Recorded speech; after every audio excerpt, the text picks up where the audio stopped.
ಕಾಲ್ ಮಾಡಿದ್ರೆ switch off ಮಾಡ್ಬಿಡ್ತೀನಿ. ಎಷ್ಟು ಸಲ ಕಾಲ್ ಮಾಡ್ತೀರಾ? ಬೇರೆ ಯಾಕಮ್ಮ ಫೋನ್ ಮಾಡ್ಲಿ? ನಮ್ ಪ್ರೊಬೇಷನ್ ಮುಗಿದ್ಮೇಲೆ ನಿಮ್ಮನ್ನ ನಾನಿಲ್ಲಿ ಕರ್ಕೊಂಬರಕ್ಕಾಗದು. ಅದಾದ್ಮೇಲೆ ನಾವಿಬ್ರು ಸೇರಿ ಊರ್ ಸುತ್ತಣ.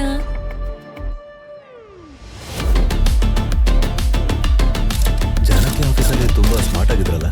ಆಫೀಸಲ್ಲ, ಎಲ್ಲಾ ಕಡೆನೂ.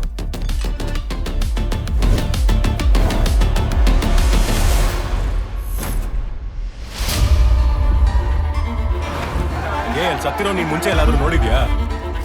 ನನ್ನ ತಬ್ಬನೂರ್ ಎಸ್ ಐ ಕನಕರಾಜ್. ನೀವ್ ಈ ಹುಡುಗನಿಗೆ ಏನಾಗ್ಬೇಕು? ಏನ್ ನಡೀತು ಅಂತ ನಿಜ ಹೇಳಿದ್ರೆ ನಿಮ್ಗೆ ಒಳ್ಳೇದು. ಇನ್ ಬಚ್ಚಿಡೋದಕ್ಕೆ ಏನೂ ಇಲ್ಲ, ನನಗೆ ಯಾವ ಭಯನೂ ಇಲ್ಲ. Sorry to interrupt. CC number 233/23. High court ಅಲ್ಲಿ ಲೀಡಿಂಗ್ ಅಡ್ವೊಕೇಟ್ ಆಗಿರೋ ಡೇವಿಡ್ ಅಬೆಲ್ ಡೋನೋವನ್ನೇ ಈ ಕೇಸ್ನ ನಡೆಸ್ಕೊಡ್ತಿದ್ದಾರೆ.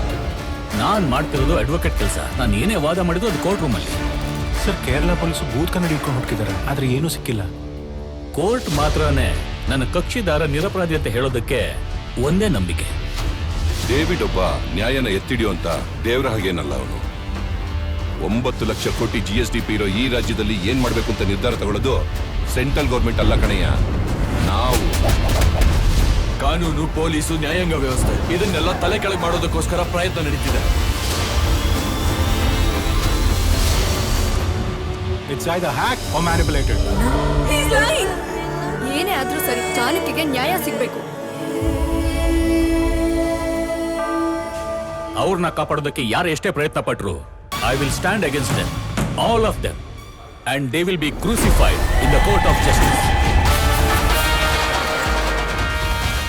The government has to answer, and I care a shit for your power politics.